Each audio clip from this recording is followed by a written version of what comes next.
Title: The Boy in the Shadows. Chapter 1: The Forgotten One. In the small, worn-down house on the corner of a crooked street lived a family of 7. Though if you asked the neighbors, they'd say 6 and the extra boy. Eli was that extra boy. The youngest, born 5 long years after his closest sibling, he was a child who seemed to arrive after the family story had already been written. His brothers and sisters shared inside jokes, memories, and unspoken codes.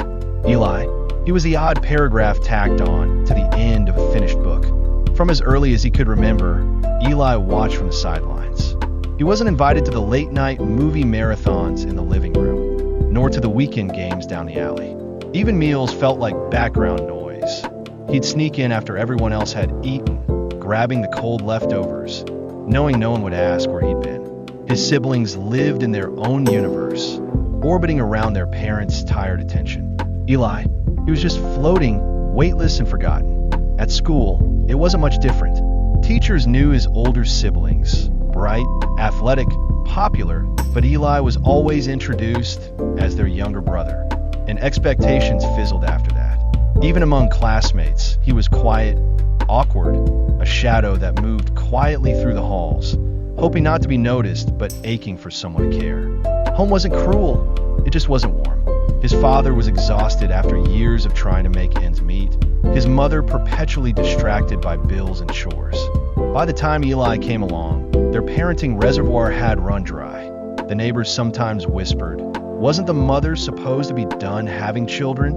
And Eli would overhear it all, his little heart too young to understand but old enough to feel the sting.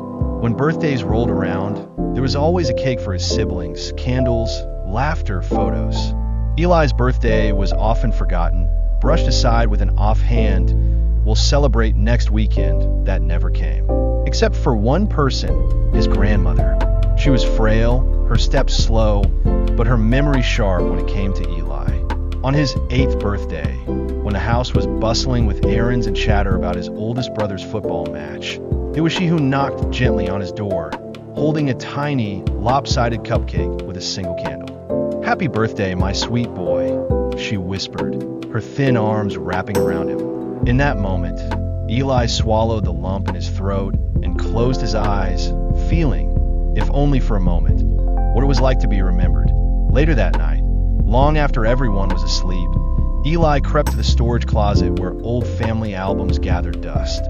He flipped through the pages filled with smiles, family trips, and milestones, all before him. At the very back, tucked behind a faded holiday card, was a small black and white photo of his grandmother as a young girl, sitting alone on a wooden porch, her eyes distant, her smile forced.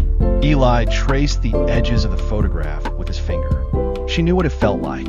She had been the extra too, and in the quiet of the night, for the first time in his life, Eli made a promise to himself. One day, someone would remember his story too.